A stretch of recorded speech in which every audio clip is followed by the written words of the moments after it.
Hello everyone, this is Indra Vikram Tiwari. Hopefully आप सब लोग बहुत अच्छे से हैं और अपने नए सेशन की धीरे धीरे प्रिपरेशन करना भी शुरू कर रहे हैं।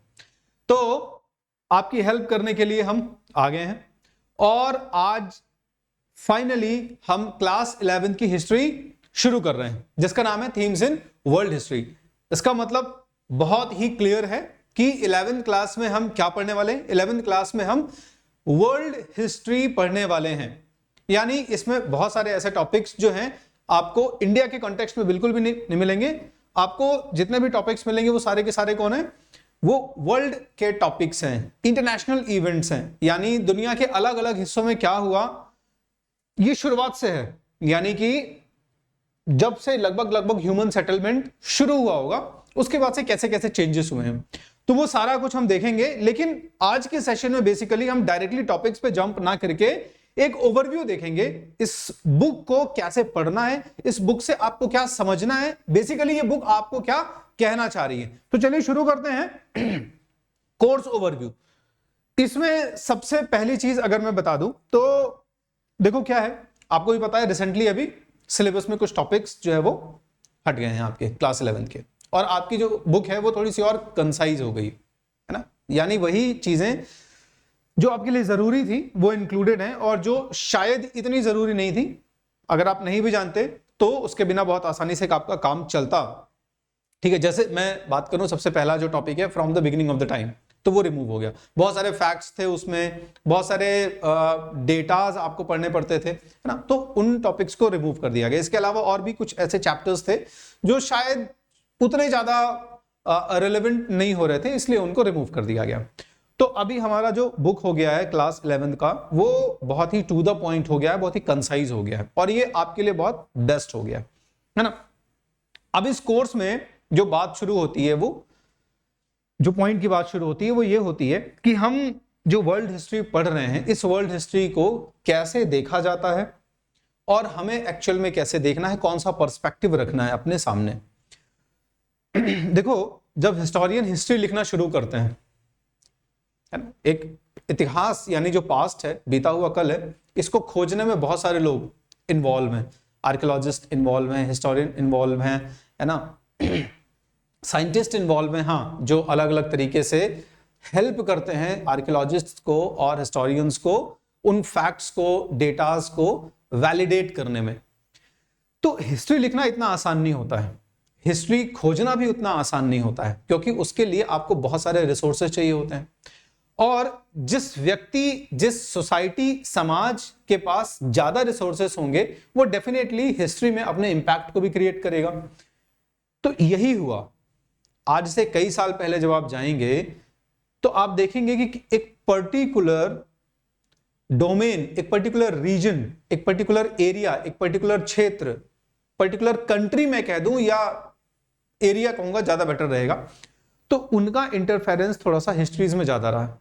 एक छोटा सा एग्जांपल अगर मैं कहूं इंडिया की हिस्ट्री, तो आप इंडिया की हिस्ट्री पढ़ते हैं, लेकिन आज से 200 साल 300 साल पहले जब आप जाते हैं, 200 साल पहले, तो आपको पता चलता है कि बेसिकली जब यूरोपियंस या ब्रिटिशर्स स्पेशली मैं कह दूं, जब इंडिया में आते हैं और इंडिया में अपना एडमिनिस्ट्रेशन सेटअप कर रहे हैं, तब उनको रिक्वायर्ड होता है ये, तब उनको ये लगता है कि हमें इस देश के बारे में जानना चाहिए, और वो इस कंट्री के बारे में और अच्छे से एक्सप्लोर करते हैं। और आज जो हिस्ट्री हम देख रहे हैं, पढ़ रहे हैं, इस हिस्ट्री की बेसिकली जो ऑर्गेनाइज वे में पढ़ाई है, या ऑर्गेनाइज वे में जो इसका क्रोनोलॉजिकल वे में जो आज राइटिंग है, लिखावट है, ये बेसिकली ब्रिटिशर्स की देन कह सकते हैं, है ना। इतना ऑर्गेनाइज उनके पहले नहीं था, खासकर day to day events, dynasties, और इतना बढ़िया ऑर्गेनाइज इतिहास नहीं था। क्लियर है। तो ये एक बहुत बड़ा जो है हमारे दिमाग में एक कह सकते हैं कि बात एस्टैब्लिश हो जाना चाहिए, स्थापित हो जाना चाहिए कि हिस्ट्री जो है इसमें वेस्ट का एक बहुत इंपॉर्टेंट रोल है। ठीक है।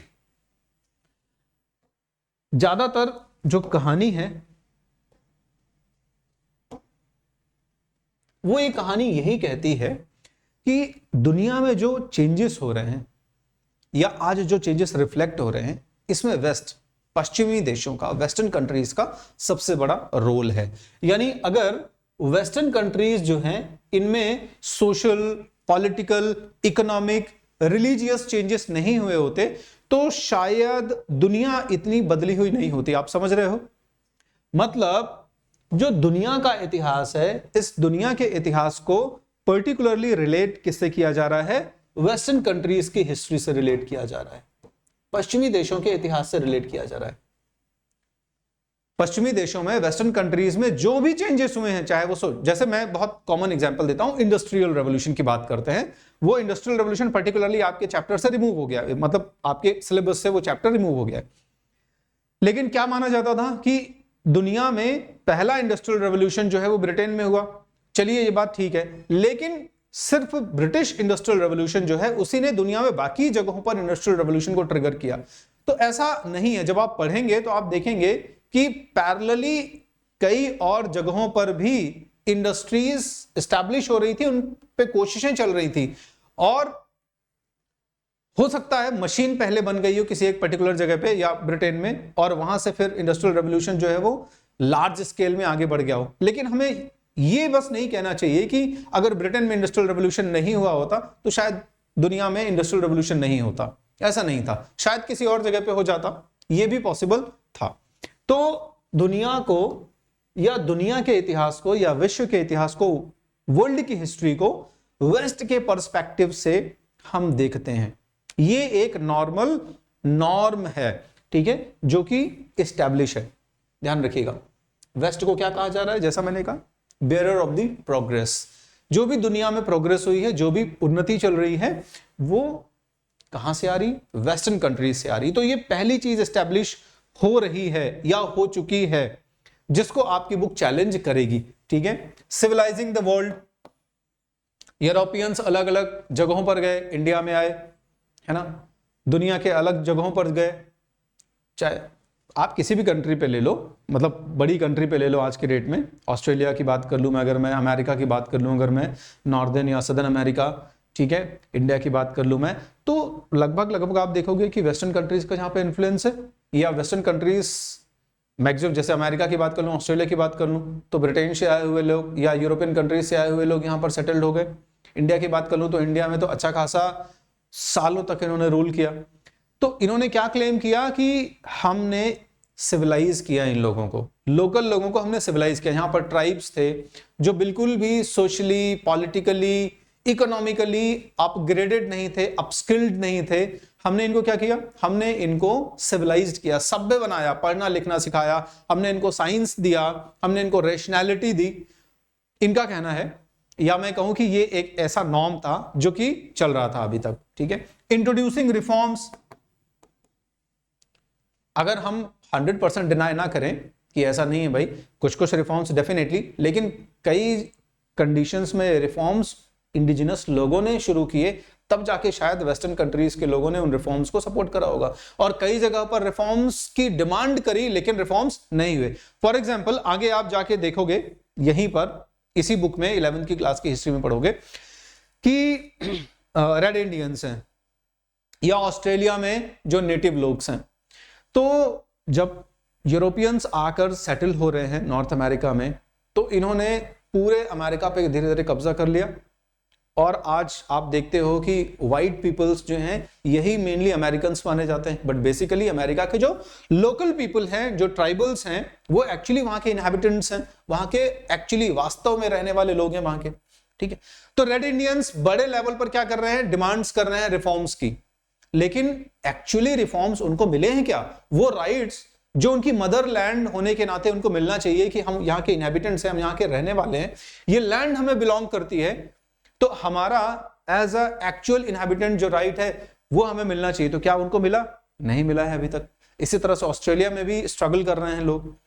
इंडिया की बात अगर मैं करूं तो इंडिया में वही रिफॉर्म सैंक्शन हुआ या वही रिफॉर्म किया ब्रिटिशर्स ने जो उनको भी बेनिफिशियल लगा, या फिर वही रिफॉर्म किया जो यहां के लोगों ने चाहा। फॉर एग्जाम्पल अगर मैं कहूं तो सती सिस्टम, ठीक है, सती सिस्टम एक बहुत बहुत बड़ा इविल था, लेकिन विलियम बेंटिक ने जब इसको बैन करा तो उसके पीछे राजा राम मोहन रॉय का क्या है? बहुत बड़ा कंट्रीब्यूशन है। शायद अगर वो इतने बड़े लेवल पर मुहिम नहीं चलाते तो ब्रिटिशर्स उनको सपोर्ट नहीं करते। तो अगर हम ये कहें कि ब्रिटिशर्स जो हैं वो रिफॉर्म्स कर रहे हैं, एजुकेशन की बात करें तो ब्रिटिशर्स एजुकेशन को क्यों मॉडर्नाइज कर रहे हैं? क्योंकि उनको चाहिए ऐसे लोग जो उनको हेल्प कर सकें उनके एडमिनिस्ट्रेशन में, जो उनको इंडिया में एक लिंक के तौर पे हेल्प कर सकें, ब्रिटिशर्स और लोकल पीपल्स के बीच में कनेक्टिंग लिंक बन सकें। ऐसा नहीं था, उनका पर्पस ये नहीं था कि नहीं हम यहाँ के लोगों को बहुत बढ़िया पढ़ाएं लिखाएं और उनको इंटेलेक्चुअली जो है अपलिफ्ट करें, नहीं, उनका पर्पस ये था कि ये इतना जाने कि हमें हमारे एडमिनिस्ट्रेशन में हेल्प करें और हमारे मीडियम ऑफ इंस्ट्रक्शंस में पढ़ें, इंग्लिश लैंग्वेज पढ़ें, हमारे हिस्ट्री को समझें, ब्रिटेन के इतिहास को समझें। ठीक है, तो अगर ये कहें कि रिफॉर्म्स, बहुत उन्होंने रिफॉर्म्स करे जहां जहां पे गए, ये माना जाता है। ये अभी हम क्या पढ़ रहे हैं, बुक ये कह रही है कि इस तरह से माना जाता था, ये एक नॉर्म था कि ब्रिटिशर्स जहां जहां गए उन्होंने ही इन चीजों को ट्रिगर करा, मॉडर्न रिफॉर्म्स को ट्रिगर करा, वही टॉर्च बेरर थे मॉडर्न सिविलाइजेशन के। ठीक है, प्रोग्रेस करी, सिविलाइज करा, रिफॉर्म्स करा, लोगों को एजुकेट करा, शिक्षित करा। ठीक है, व्यापार, ट्रेड और मार्केट्स बढ़ाए। जब आप इन 11th की और 12th की बुक दोनों पढ़ चुके होंगे तब आपको ये सारी चीजें और अच्छे से क्लियर हो जाएंगी। हालांकि 11th की हिस्ट्री आपको ये पर्सपेक्टिव तो क्लियर कर देगी, और आज के लेक्चर में आपको ये क्लियर हो जाएगा कि ये जो लिखी हुई बातें हैं ये उतनी सही नहीं हैं, और अब हम अपने थॉट्स को बदलें और हम अपना परसेप्शन जो है वो चेंज करें। ठीक है, मेन जो फैक्टर है वो यही है कि हमको यहाँ पे जो अपने परसेप्शंस हैं, इन परसेप्शंस को चेंज करना है। ये बुक आपको यही कह रही है कि क्या वो टाइम आ गया है कि हम अपने परसेप्शंस को चेंज करें? Should we not question this perception today? क्या आज इस परसेप्शन को ना बदलें हम? क्या आज हम अपने इस दृष्टिकोण को ना बदलें? बिल्कुल, वो टाइम अब है। 11th क्लास की हिस्ट्री में जब आप इंट्रोड्यूस हो रहे हैं तब आपको ये बुक चैलेंज कर रही है कि आप अपने परसेप्शन को चेंज करें, आप अपने देखने के नजरिए को चेंज करें कि दुनिया का इतिहास सिर्फ पश्चिमी देशों का इतिहास या पश्चिमी देशों के द्वारा, वेस्टर्न कंट्रीज के द्वारा ट्रिगर किए गए जो डेवलपमेंट्स हैं उनका इतिहास नहीं है, बल्कि हर एक कंट्री का अपना सोशल, पॉलिटिकल, इकोनॉमिक हिस्ट्री है जो कि वहां के चेंजेस के थ्रू ट्रिगर हुआ है।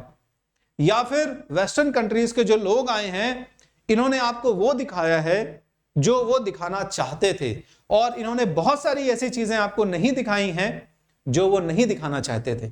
तो ये बुक आपको वो भी दिखाएगी जो शायद हिस्टोरियंस ने या यूरोपियन हिस्टोरियंस ने उस समय जानबूझ के छुपा लिया होगा। क्यों? क्योंकि हिस्ट्री राइटिंग एक कॉन्टिन्यूअस प्रोसेस है, इतिहास लेखन एक अनवरत प्रक्रिया है, और इस कॉन्टिन्यूअस प्रोसेस में, इस अनवरत प्रक्रिया में क्या होता है, रिसोर्सेस का यूज करके हिस्टोरियंस अलग अलग लेवल पर फैक्ट्स को अनफोल्ड करते हैं। और अच्छी चीज ये है कि सच हमारे सामने आता है। तो हमारे सामने अब जो सच आया हुआ है उसमें क्या है? सबसे पहली चीज हमें पता चलती है कि जब यूरोपियंस दुनिया के अलग अलग कोनों में जा रहे हैं तो बहुत सारी प्रॉब्लम्स क्रिएट कर रहे हैं लोकल लोगों के लिए। जैसे आप देखोगे कि जब यूरोपियंस, स्पेनिश, पोर्तुगीज लोग, फ्रेंच लोग अमेरिकन एक्सपीडिशंस पे जाएंगे, स्पेशली स्पेनिश लोगों की कहानी जब आप वहां पे देखोगे तो कितनी बीमारियां लेके जाएंगे वहां पे, कितने बड़े लेवल पर वॉर्स और बैटल्स होंगे, कितने बड़े लेवल पर लूट होगी वहां पे। ये इंडिया में भी हुआ ऐसा, जो कि आप आगे जाके क्लास 12th में देखोगे। ठीक है, तो डार्क हिस्ट्री यानी इतिहास का वो काला सच, वो काला इतिहास जो आपसे हिस्टोरियंस ने हाइड किया, छुपाया, वो आपको ये बुक दिखाएगी और सही सही तस्वीर आपके सामने आएगी कि हिस्ट्री में ऐसा भी हुआ था जो कि आपको नहीं बताया गया या जो आपको क्लियर नहीं किया गया। अभी वैसे भी हिस्ट्री में आपको भी पता होगा कि सिलेबस तो चेंज हो ही रहा है, लेकिन बड़े पैमाने पर चेंजेस जो है वो बुक्स में और हो सकते हैं आगे आके, है ना, क्योंकि हिस्ट्री में बहुत सारे ऐसे टॉपिक्स हैं जो शायद उतने ग्लोरीफाइड नहीं हुए, जो शायद उतने ज्यादा तवज्जो नहीं दिए गए। तो जरूरत है कि उनको भी तवज्जो दिया जाए, स्पेशली इंडियन हिस्ट्री के कॉन्टेक्स्ट में तो देना ही चाहिए। ठीक है, हम लोग ज्यादातर वर्ल्ड हिस्ट्री के चीजों को देखते हैं, तो क्यों ना हम इंडियन हिस्ट्री को भी उतना ग्लोरीफाई करें, और इंडियन हिस्ट्री में बहुत सारे ऐसे चीजें जो शायद उतनी ग्लोरीफाइड नहीं रह गई उनको भी अपनी टेक्स्ट बुक में इंक्लूड करें। तो डार्क हिस्ट्रीज, इसके अलावा मेकिंग ऑफ स्टेट्स, जो छोटे छोटे स्टेट्स बने हैं, चाहे वो यूरोप की बात करूं मैं, चाहे वो एशिया की बात करूं मैं, ठीक है। तो ये जो छोटे छोटे स्टेट्स बने हैं ये कैसे इंटरनल केओस की वजह से बने हैं, कैसे उनमें इंटरनल डिसइंटीग्रेशन हुआ, ये आप देखेंगे यहां पे, जो कि शायद उतना वेस्ट के कॉन्टेक्स्ट में एक्सपोज नहीं था। फिर पाथ टू मॉडर्नाइजेशन, ये लास्ट चैप्टर है, तो पाथ टू मॉडर्नाइजेशन जब आप देखोगे कि दुनिया में आधुनिकीकरण, मॉडर्नाइजेशन कैसे ट्रिगर हुआ, आज के डेट में जो ट्रेड, कॉमर्स है, जो मॉडर्न सोसाइटी है, ठीक है, जो पर्सपेक्टिव लेके हम जा रहे हैं, चाहे हम ह्यूमन राइट्स की बात करें, चाहे हम सोशल राइट्स की बात करें, यानी सोशली जो है वो लोगों के पास क्या राइट्स है उनकी बात करें, ठीक है, एक आज से 100-200 साल पहले के कंपैरिजन में जो आज सोशल पॉलिटिकल मॉडर्नाइजेशन हुआ है, इकोनॉमिक मॉडर्नाइजेशन हुआ है, इसका पाथ भी वेस्ट से ही निकलता था। लेकिन अब आप देखोगे कि सिर्फ वेस्ट नहीं है, मॉडर्नाइजेशन में भी इंटरनल कुछ ऐसे फैक्टर्स हैं जो लोकल लेवल पर हैं। वहां के कुछ लोगों ने भी लोकल, चाहे वो रूलर्स रहे हों या कुछ और इंपॉर्टेंट फिगर्स रहे हों, जिन्होंने इन मॉडर्नाइजेशंस को ट्रिगर करा हो, वहां के local social political economic factors जो है वो आप पढ़ोगे। तो होपफुली ये क्लियर हुआ होगा आपको अभी कि परसेप्शंस जो है वो चेंज करने हैं, कि बहुत सारी ऐसी चीजें हैं जो क्लियर नहीं हुई हैं और वो क्लियर इस बुक को पढ़ने के बाद हो जाएंगी। अब बुक तो आपको कैसे पढ़ना है और बुक क्या बताना चाह रही है ये क्लियर हो गया है। अब हम जल्दी से टॉपिक्स का ओवरव्यू ले लेते हैं कि कौन कौन से टॉपिक्स हम पढ़ने जाने वाले हैं, ठीक है। देखो, सबसे पहला चैप्टर हुआ करता था आपका बिगिनिंग ऑफ टाइम, यानी समय की शुरुआत से। समय की शुरुआत का मतलब है कि जब से ह्यूमन डेवलपमेंट शुरू हुआ, इतिहास, दुनिया का इतिहास, विश्व का इतिहास, सब कहां से शुरू होता है? इंसान के विकसित होने से, है ना, तभी तो उसने इतिहास बनाया। तो इंसान यानी हम ह्यूमन बीइंग्स कैसे डेवलप हुए, ये पहला चैप्टर हुआ करता था। बट ये अपने आप में अच्छा खासा लेंथी चैप्टर था, इसको अभी रिमूव कर दिया गया।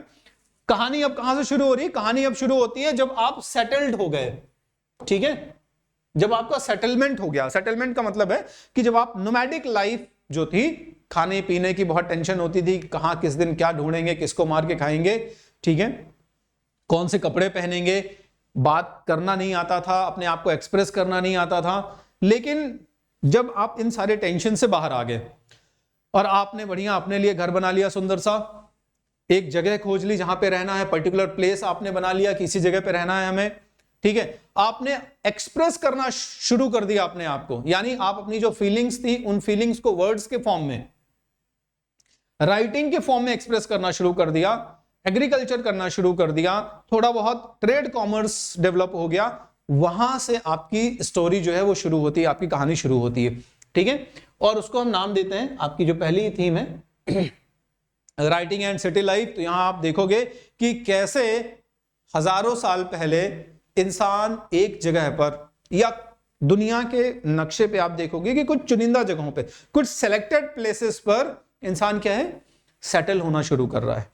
ग्रुप ऑफ पीपल्स जो है वो सेलेक्ट हो रहे हैं, सेटल्ड हो रहे हैं, सॉरी, और सेटल्ड होने के साथ साथ वहां पर एग्रीकल्चर, ट्रेड एंड कॉमर्स धीरे धीरे फ्लरिश हो रहा है। और इसके साथ साथ वो लिखना पढ़ना, यानी रिकॉर्ड्स मेंटेन कर रहे हैं। वो रिकॉर्ड्स जो आपके लिए एक एविडेंस बनेगा, जो आपके लिए एक प्रूफ बनेगा कि किस तरीके से उस जमाने में हजारों साल पहले चीजें होती थी। तो सबसे पहली चीज हम यहां पर राइटिंग एंड सिटी लाइफ देखेंगे। राइटिंग एंड सिटी लाइफ के बाद दूसरी चीज जो है आपकी एम्पायर्स। तो पहले हमने देखा कि कैसे सेटलमेंट हुआ, यानी कि डिटेल में आगे के चैप्टर्स में आप देखोगे ही, तो एक ओवरव्यू में कैसे छोटे छोटे जगहों पर लोग अब ग्रुप में रहना शुरू कर रहे हैं, और इसके बाद वो लिखना पढ़ना शुरू कर रहे हैं या रिकॉर्ड्स मेंटेन करना शुरू कर रहे हैं, और कैसे ग्रेजुअली पॉलिटिकल सिस्टम डेवलप होते हैं। कुछ लोग हैं जो अब कमांड करना शुरू करते हैं, कुछ लोग हैं जो इस पूरे सिस्टम को कंट्रोल करना शुरू करते हैं, और यहीं से फिर क्या होगा, यहीं से पॉलिटिकल सिस्टम डेवलप होना शुरू होगा। यानी ग्रुप ऑफ पीपल्स को मैनेज करने वाले लोग, ग्रुप ऑफ पीपल्स को कमांड करने वाले लोग, ग्रुप ऑफ पीपल्स के डिफरेंट डिफरेंट एक्टिविटीज को कोऑर्डिनेट करने वाले जो लोग हैं, वो यहां पर आपको दिखने शुरू होंगे, और फिर वो लोग कौन बन जाएंगे, वो लोग मास्टर्स या मैं कहूं रूलर्स बन जाएंगे, और यहीं से हमें धीरे धीरे किंगडम्स या एम्पायर्स दिखेंगे। ठीक है, तो आप देखोगे कि approx 100 before common era to 1300 common era तक आपको एम्पायर्स, यानी इस पर्टिकुलर टाइमलाइन में जितने भी छोटे बहुत ही रीजनल लेवल पर और कुछ बड़े ब्रॉड जो कि कई कॉन्टिनेंट्स में, 1 2 या 3 कॉन्टिनेंट्स में फैले हुए हैं, ऐसे एम्पायर्स के बारे में पढ़ने को मिलेगा। ठीक है, ऐसे एम्पायर्स जो कि 3 कॉन्टिनेंट्स में फैले हुए हैं, एन एम्पायर अक्रॉस 3 कॉन्टिनेंट्स। ठीक है, आप देख रहे हैं, एक इंट्रोडक्शन के लिए मैंने आपको यहां पर शो किया हुआ है। यूरोप कवर कर रहा है वो, ठीक है, वेस्ट एशिया का हिस्सा कवर कर रहा है वो, अफ्रीका के कुछ हिस्सों को कवर कर रहा है वो, ऐसे एम्पायर्स आपको देखने को मिलेंगे। ठीक है, और फिर आप देखेंगे कि यही जब ये बड़ा या लार्ज एम्पायर डिसइंटीग्रेट होगा, तो इस डिसइंटीग्रेशन के बाद कुछ छोटे छोटे स्मॉल एम्पायर्स उनकी जगह लेंगे, या मैं कहूं कि जो कुछ और छोटी छोटी ट्राइब्स थी वो अपने आप को लोकल एरिया में रीजनली इतना कंसोलिडेट कर लेंगे, इतना पावरफुल कर लेंगे कि वो नोमैडिक एम्पायर्स के तौर पे जाने जाएंगे। लेकिन आगे जाके ये नोमैडिक एम्पायर्स भी बहुत बड़े किंगडम्स में तब्दील हो जाएंगे, इनका ये ट्रांसफॉर्मेशन हम देखेंगे। तो आप देख रहे हो ना, ग्रेजुअली ये बुक आपको क्या, पहले तो एक चैलेंज दे रही है कि आप परसेप्शन बदलिए, और इसके बाद उस परसेप्शन के हिसाब से आपको धीरे धीरे इवेंट्स दिखा रही है। तो आपने ये देखा कि सबसे पहले क्या हुआ, सबसे पहले दुनिया के ओल्डेस्ट प्लेस में सेटलमेंट हुआ, उस सेटलमेंट में ग्रेजुअली लोगों ने क्या किया, लिखना पढ़ना और रिकॉर्ड्स मेंटेन करना शुरू किया। इसके बाद पॉलिटिकल सिस्टम डेवलप हुआ, और ये पॉलिटिकल सिस्टम धीरे धीरे इतने बड़े लेवल पर डेवलप हो गया कि किंगडम्स बने, बिगड़े, कई कॉन्टिनेंट्स तक एक्सपैंड हुए। और इसके बाद हम देखेंगे इन पॉलिटिकल सिस्टम्स में कुछ लोग हैं जो बहुत प्रिविलेज लाइफ जी रहे हैं, और कुछ लोग हैं, यानी पॉपुलेशन का एक हिस्सा है जिसके पास दुनिया के या उस पर्टिकुलर एरिया के सारे ऐशो आराम हैं, सारे कंफर्ट्स हैं। लेकिन इसी पॉपुलेशन का एक तबका ऐसा है जो अंडर प्रिविलेज्ड है, जिसको बिल्कुल भी उतनी कंफर्ट नहीं मिल रही है, इनफैक्ट उसको बहुत सारी सफरिंग्स हैं। तो हम देखेंगे कि सोसाइटी में अलग अलग सेक्शंस हो जा रहे हैं, और इन सेक्शंस में से कुछ सेक्शंस के पास लग्जूरियस लाइफ है, कुछ सेक्शंस के पास में पावर्स हैं, कुछ सेक्शंस के पास में सिर्फ लायबिलिटीज हैं। ठीक है, इनको हम 3 हिस्सों में बांट देंगे, और इनका नाम होगा 3 ऑर्डर्स। यानी कि एक हिस्सा जो सबसे एलीट क्लास है, जो सिर्फ कमांड करेगा, जो बहुत ही आराम तलब लग्जूरियस लाइफ, कंफर्टेबल लाइफ जिएगा। दूसरा तबका है जो लॉ एंड ऑर्डर मेंटेन कर रहा होगा, टैक्सेस कलेक्ट कर रहा होगा, और इसकी भी लाइफ ऑब्वियसली लग्जूरियस होगी। लेकिन तीसरा तबका जो होगा वो सिर्फ और सिर्फ लायबिलिटीज पे कर रहा होगा, उसको किसी भी तरीके की कोई प्रिविलेजेस नहीं मिलेंगे, बिल्कुल भी उसकी लाइफ कंफर्टेबल नहीं होगी। लेकिन मेहनत सबसे ज्यादा यही तबका कर रहा होगा, हार्डवर्क सबसे ज्यादा यही तबका कर रहा होगा, और सोसाइटी में एक तरीके का जो आप कहोगे डिसकंटेंट देखने को मिलेगा, आपको प्रॉब्लम्स अराइज होंगी।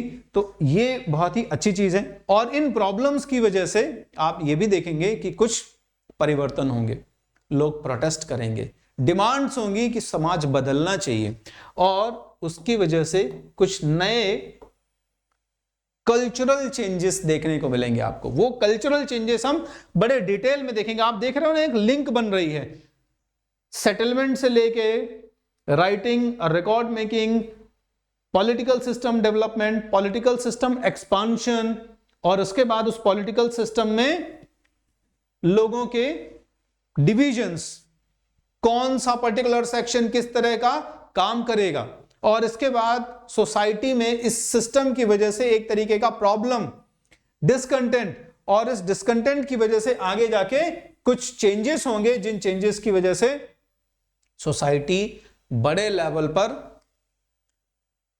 परिवर्तित हो जाएगी, ट्रांसफॉर्म हो जाएगी। लेकिन यहां पर बहुत अच्छे से आपको यह भी देखने को मिलेगा, दो चीजें देखोगे जब हम और आगे बढ़ेंगे। तो ये लास्ट चैप्टर होगा आपका पाथ टू मॉडर्नाइजेशन। इस पाथ टू मॉडर्नाइजेशन में लास्ट चैप्टर से जो चीजें आ रही हैं वही कैरी फॉरवर्ड हो रही हैं, लेकिन वो और ब्रॉड हो रही हैं। कैसे? तो सबसे पहली चीज आप देखोगे कि भाई जब चेंजेस बड़े लेवल पर सोसाइटी में होंगे, बड़े लेवल पर कल्चरल चेंजेस की बात कर रहा था मैं, तो ये कल्चरल चेंजेस जो है वो ट्रिगर करेंगे साइंस में बदलाव को, पॉलिटिकल सिस्टम में बदलाव को, रिलीजन में बदलाव को। ऐसा नहीं है कि ये जो परिवर्तन है ये किसी पर्टिकुलर डोमेन, एक डोमेन तक रेस्ट्रिक्टेड है। ये जो चेंजेस हैं ये ऑल दी डोमेन्स, सारे जितने भी बड़े डोमेन्स हैं, इन डोमेन्स में अपना इंपैक्ट दिखाएंगे। पॉलिटिकल सिस्टम चेंज हो रहा होगा, अब इस तरह से ज्यादा प्रिविलेज वाली सोसाइटीज या सेक्शंस नहीं रह जाएंगे। आप देखोगे रिलीजन और लिबरल हो रहा होगा पहले के कंपैरिजन में, पॉलिटिकल सिस्टम भी लिबरल हो रहा होगा, सोशल सिस्टम भी रेक्टिफाई हो रहा होगा पहले के कंपैरिजन में। तो इनका चेंज आपको देखने को मिलेगा इकोनॉमी में भी।